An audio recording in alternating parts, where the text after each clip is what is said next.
Hi everyone, welcome back to Technique of the Week. We are your hosts, Jacob and Steven with Spring Martial Arts. Okay, today we are actually going to be discussing preemptive striking and making the attack rather than being on the defense. And I want to start with talking about different ranges of areas of attack. So you have long range, middle range, close range.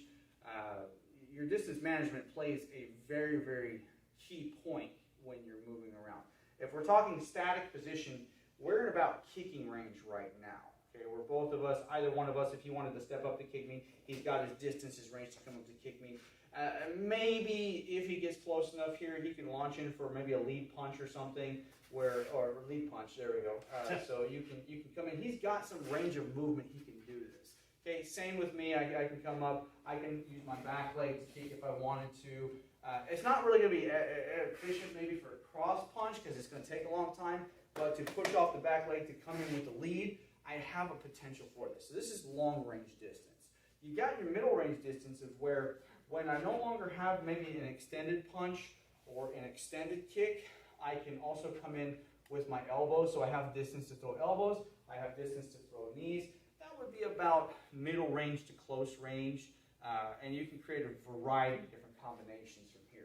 So the technique I want to work with on an attack, you can do one of two ways. Okay, if we're talking self-defense and I've got no choice but to do the attack, I want to end the altercation as quickly as possible. Okay, and this is just one option available. I'll give you two different ways of entering in. Now we're going to start with a roundhouse kick and to a couple strikes into a basic takedown. Okay, so we'll show you both ways, and that way you can see. Right now we're mirror imaged here.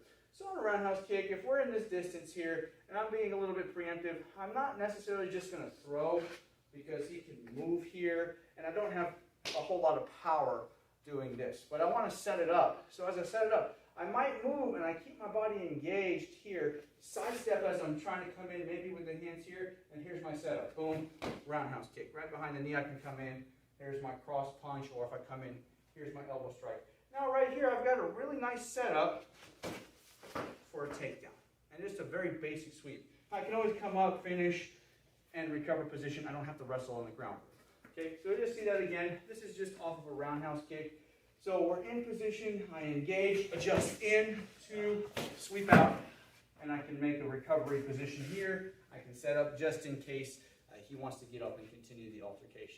Another variation to this, let's say we take it towards an outside reap. If you wouldn't mind, change stance for me, please. And I'll change stance here just so you can kind of see what we're doing on the other side. And if I take this, instead of roundhouse kick, maybe I make a side kick. Do a lead leg side kick. Boom, step down, 1, 2. So I get my long range, now I kind of got middle range.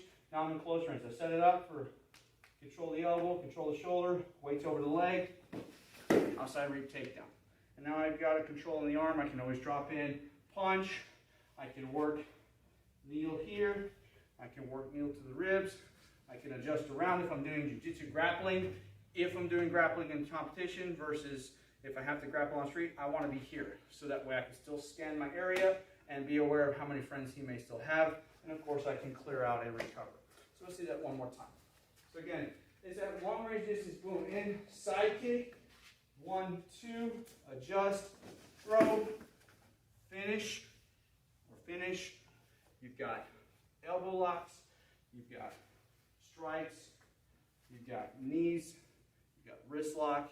I can cover, clear out. I can always do one more for good measure, and I'm up in an area where I can visually scan all around me and be careful that he doesn't have anybody that's trying to jump in if we're in the altercation. Plus, it gives me an opportunity to escape. Okay? And that, my friends, is Technique of the Week.